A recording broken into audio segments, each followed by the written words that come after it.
我是海恩啊，理想中的餐酒生活，填土之道有道理。既然是填土之道，有道理，餐酒生活这个都跟食材跟料理脱不了关系嘛。那之前花了很多集在讲酒，其实我有提到一些料理的东西，然后更早甚至有提到酿造的过程。虽然说我觉得还没有讲完，像清酒的部分很多地方还没有讲完，但是呢，我今天刚好看到一个，就是有一个节目，他也在谈说有关这个录影的长度的问题。我在想说，我之前都讲的太长了，所以修正一下，讲短一点，然后每次一个小主题就好，不然的话，可能大家看了会比较累。那后面是图画哦。这一集要谈什么呢？这一集我想讲一个比较，可能很多人不知道，但是它其实很简单。然后它对于你的这个在餐桌生活，特别是如果你有在煮料理的话，哈，我讲料理就是一般炒菜也可以哈，不一定是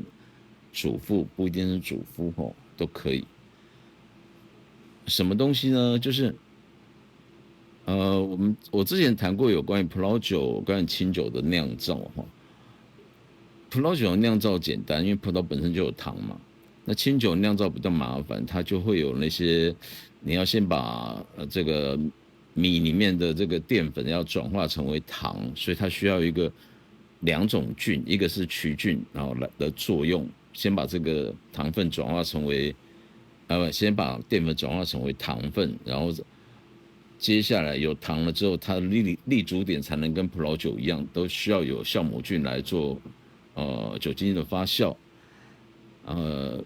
但是即便它的过程是这样子，可是问题是它们本身的物质本身的原料就是不同，所以当然产出来的味道也差很多嘛。那属于葡萄的部分，那果香当然就浓郁哈。但是我今天要谈的就是说，呃，你觉得酿造过程中，难道这些原料就只有糖分吗？我的意思是说，当然会有水做溶剂哦，然后会有一些葡萄的香气分子啊、单宁啊、各种酸、有机酸啊，然后蛋白质啊，那米那边也会有蛋白质啊、灰质啊，什么有的没有的那些东西。即便它经过精米步合了之后，把一些所谓对酿造来讲比较没有那么优秀的东西给它去除掉了。虽然这样其实就去除掉一些营养了，但是呢，我要谈的不是这些属于原料本身的东西，而是说丢到这个发酵槽里面，不管是葡萄丢到葡萄酒的发酵槽，或者是米丢到发酵槽里面，然后米当然还要加上曲，再加上这个呃酒母嘛，曲就是曲菌的综合体，酒母就是酵母菌的综合体哦。那葡萄这边本身它这个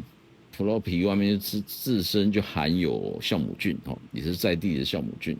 当然也有用一些新的方法新选择出来的酵母菌去做酿酒的，甚至我之前有提过一种酒是结合在一起的，就是把葡萄用清酒的酵母来酿造的那种特殊型的酒。这个都以前都提过，请大家再去找之前的东西。但是我要提的是，以今天的主题来讲，是说，在酿造过程中呢，我刚刚已经讲出答案了，就是除了我们刚刚讲原料的部分哦，原料包含水哦，那因为你以葡萄酒或者是清酒来讲，都需要有酵母菌哦，才有办法产生酒精嘛。可是那个米的部分，我们还都需要曲菌。无论如何，甚至还包含乳酸菌，然后乳酸菌其实也都有哦，或多或少都有。那这个刚刚再谈下去会太复杂，我不想把这个东西依照以前我的做法，一定会把它摊开。这样一谈的话，又讲1个小时。我现在想要很严格控制，每次都15分钟左右就好。那酿造酒除了是本身的材料的部分，不管是水、糖分，还有材料原来有的东西这个香气分子这些东西之外呢，当然你酿造过程中还需要各种菌类嘛。那如果要很简单的说，基本上呢，葡萄酒的话，葡萄酒不管红酒或白酒，一定是要有酵母菌，然后也会有乳酸菌。清酒来讲的话，除了这两种之外，还多一个曲菌，而且这个曲菌的角色是非常重要的那你有没有想过，就是因为它已经是也是原料之一了，它也是丢到这个发酵槽里面去酿造，所以这些东西呢，到最后呢，它的结果是怎么样？当然如果我们喝葡萄酒或喝清酒，我们喝到是干净的，就是除了某些特殊型的浊酒日本的浊酒之外，大部分的酒呢，我们喝到清酒，为什么叫清酒？就是因为它把过滤掉、滤过掉了。然后葡萄酒当然也有滤过掉的不管用什么方法，什么方法我之前也都提过了各位可以再去翻。其实这个频道里面有很多很多的东西，我有讲过。那再提醒一次，就是请大家你如果不想听前言，你可以直接转到后面来看，因为我当时不太习惯说一下子就讲到重点，因为我觉得这样没有铺陈会好像在上课那种感觉。但是既然大部分人不喜欢看长影音，我就尽量讲短一点。那刚刚提到说酿酒的过程中呢，原料之外，其实就还有菌类嘛。那这菌类的东西呢，当然我们最后看到装在瓶子里面的，不管清酒或是葡萄酒、浊酒，先不要谈都是已经滤过或过滤掉了这些杂质，所以杂质是剩下的东西。那这时候有一个问题要跑出来了。第一个是，你多久才过滤掉这些东西？当然是装瓶前或者是装瓶前最后一刻，或装瓶前或是放在桶陈，或者是放在桶子里面，放在那个以清酒来讲，放在那个珐琅桶里面葡萄酒可能也是在发酵槽，或者是放在这个已经像红酒，它可能已经放在木桶里面了，不一定。他可能就会先把一些给过滤掉了。我的意思说，这过滤的时间有早或晚。那过滤掉什么？过滤掉所谓的杂质。那什么叫杂质呢？什么叫过滤的早或过滤的晚？那就要看你这个杂质，你不要讲定义啦，而是说这个杂质是什么东西。其实杂质很简单就是以葡萄酒来讲，就是剩下的果肉；清酒来讲，就是剩下的那些酒米的碎屑。然后除了这个之外，这是属于原料的部分。除了这个之外，还会有所谓的酵母菌可能是活的，或者是大部分是死掉的，因为酒精度高的关系。然后可能还有乳酸菌也是应该讲说都已经阵亡的。那个清酒里面的话，除了酵母菌乳酸菌之外，可能还会不是可能还会一定会有所谓的曲菌那这些都已经阵亡了，大部分都阵亡了。少数的酵母菌可能它会变异，然后产生了它比较强壮，这样然后它还能够生存。像这种状况的话，所以像清酒或葡萄酒，特别是清酒了，葡萄酒比较少。清酒的话，可能还会就巴氏的杀菌法去把它让这个菌种呢留下来的酵母菌越少越好。为什么？因为酵母不论我们像葡萄酒或清酒呢，你一旦装瓶之后呢，如果没有杀菌的100%的完成的话，某些菌种有可能还会在2次发酵在瓶子里面。那当然它影响范围可能不会很大，因为它可能只剩一点点而已，可是它可能就会改变酒体的味道。当然这种情况并不多见除非他特意去制作。所以这就是我要提的有关于在酿造过程中呢，装瓶之前，它会有一段时期，这个酒的液体，不管葡萄酒或清酒，它是跟这个菌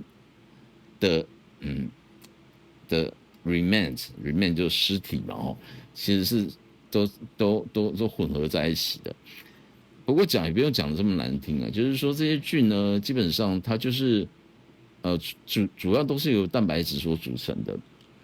那在这过程里面，它会自然而然会分解成什么？分解成为氨基酸，各种各样的氨基酸，20-30种都有可能。那这些氨基酸呢，基本上呢，因为它量也不是很多，基本上呢，它反而会帮酒给增加风味。所以如果你有很认识葡萄酒的朋友，或是很认识清酒的朋友，其实氨基酸在两种酒里面都有，只是相较于这个清酒来讲，葡萄酒里面是少很多很多的。清酒为什么多很多？因为清酒除了原料米的特性之外呢，然后它还有更多的菌在里面。然后这些菌呢，当然相对来讲，如果说它们阵亡了，这分布在这个分解之后产生的这个氨基酸，在清酒里面就会变得比较葡萄酒还要丰富嘛。所以之前我有提过，氨基酸在某些的这个清酒酒造，它的那个酒标后面会写，前面后面会写说氨基酸度是多少。那氨基酸呢，我也有形容过，就是那种每一种氨基酸味道不太一样，但是有些特殊氨基酸呢，就是会带来所谓的无妈咪鲜味。那种鲜味呢，你可以像熬紫菜啊，不是紫菜，那个海带那种柴鱼海带或者是大豆啊，甚至萝卜啊，或者是大骨头啊，荤的话鸡骨头啊，那些都会有产生这种鲜味。那当然，某些鲜味是某些氨基酸的味道是可能也会带苦，也不一定。所以这就回到我刚刚讲的，我说里面有2个东西要考虑，第一个是里面除了原料之外，原料糖水之外呢，还要考虑到这些菌类在这个酒里面，当还没有装瓶之前，还没有过滤之前，这些菌类的这个剩下的东西在酒里面的产生的结果通常都是好的那这个时间，当然你也知道，说时间长短，浸的时间长短还是会影响到酒的味道。以香槟，一般的葡萄酒比较少这样去提，但是像某些香槟就会，因为香槟是2次发酵，2次发酵表示它是第2次的发酵是在瓶子里面，所以在2次发酵的时候，你还要投入糖，你还要投入这个酵母菌在里面。那这个过程里面，你的酵母菌就比原来的那个除了基酒之外，你还在投一次酵母菌，所以它的结果就会里面的那个酵母菌的剩余物会比较多，它有时候可能就沉在底下，或者是因为香槟要储藏的时间更久所以最后它当然那些所谓的英文叫做 on the lee LEE 就是它有跟这些剩下的渣渣呢在瓶子里面一起陈年了很久。通常他们写 on the lee 的意思是说，并不是跟你讲，当然也是在跟你讲说这里面会有一些看起来不是那么清澈，但是这个其实会处理掉。on the lee 比较偏向在告诉你说，我的酒的味道是更丰富的，就是说除了原料之外，然后这些东西就我刚刚提到这些东西的分解，然后会带予这个酒的那个层次感更多。on the lee 通常这样的东西呢，不见得会比较贵，但是它一定是比较有特色这个特色每一家酒造也不一样，每家酒厂也不一样。但是最后，即便它是 on the lee 指的是说我在陈年的过程中，在酒厂里面陈年过程中呢，其实都会还是留着，但是在出厂前它不一定刚好出厂，可能出厂前它就已经会透过某些方式把这个里面这个渣渣给去掉，这以后有空再谈那清酒的部分的话，你也可以讲它的lee，但是清酒比较少谈这样的东西。清酒的基本上呢，它是直接把它过滤掉之后呢，因为它的渣渣比较多，米的东西比较不容易融化，它渣渣比较多。那这是剩下的渣渣的东西呢，这个如果跟你透过那个过滤的过程中呢，你剩下的东西会比较多，真多很多。葡萄酒也会有剩下的东西哦，不是昂德利的问题，而是葡萄酒，你有没有想过果肉、果皮、种子这些东西呢？其实它是在发酵过程中，到了某一个程度之后，它也会把酒跟这些东西先做初步的分离掉。分离掉之后，当然这剩下这个才会有我刚刚所提到那些酵母菌那些部分。但是这些剩下的这些酒粕酒糟米这个部分也会有过滤到剩下的这些东西。所谓酒粕酒糟这些东西呢，就是指酿酒完把酒跟这些剩下的残余物分离后，这个不跟这些带有固体的这些残留物呢分离之后剩下的东西，这个叫做酒粕或酒糟。酒粕或酒糟呢，在葡萄酒和清酒各有用途。对于葡萄酒来讲的话，大部分的酒粕就是葡萄皮啊、葡萄梗啊，或剩下的这些一点点的一些葡萄果肉什么那些，它的用途比较没有那么大，但是还是可以用哦。因为各位不要忘记，就是说，再怎么你葡萄酒再怎么去发酵呢，这个到某个程度的时候，可能酒精度到了，很多酵母菌就死掉了。可是这个葡萄可能还有糖分在里面，就是这些渣还有糖分在里面。同理也是，这些酒粕，清酒的酒粕里面，除了这些菌类之外呢，它那个米分的转化后来蛋白质淀粉转化成为糖分的之后，这些糖分呢，也是还会留一些在里面。那不管是酒粕或者不管是清酒酒粕或是葡萄酒酒粕呢，它都还有用途的。为什么？第一个会有氨基酸，这很重要，因为都是有蛋白质转化成为氨基酸。第二个是还有糖分在，还有糖分在，请记住这一点。那还有糖分在的话呢，超过2分钟了哈，那我就直接讲答案就好了。其实答案只是粗浅的答案，以后我会再做第2集。这些酒粕呢，葡萄酒粕或清酒粕还可以做第2次的使用，但是这种方式呢，第2次使用在葡萄酒这边是相对来讲比较少的，在清酒那边的话，就相对来讲比较有用。甚至我可以跟各位提说，清酒粕酿造完的清酒粕，像现在是4月嘛，刚好是日本酒的酿造季节的结束，这个时间点大部分就结束的时候了。所以呢，可能3月底到4月底左右这段时间，那前一阵子可能就是在要参加那个清酒鉴评的大吟酿比赛的那些酒但是我不谈这个，就是说这个时间点的时候是，不管是葡萄酒粕或清酒粕是你如果要去买，如果酒造有在卖的话，是可以买得到的，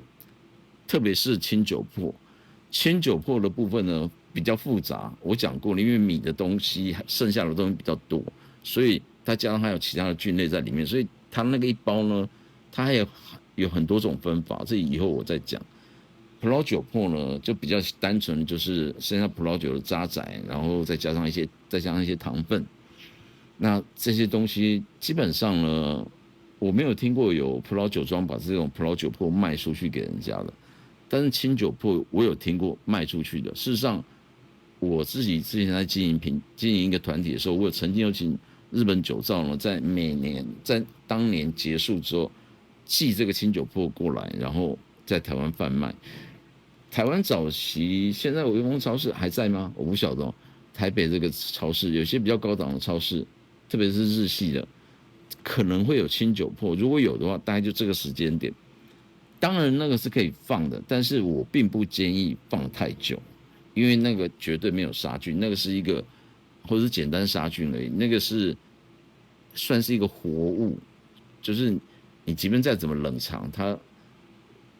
你也知道说东西放在冰箱里面，不管冷藏或冷冻，它还是会坏掉的，所以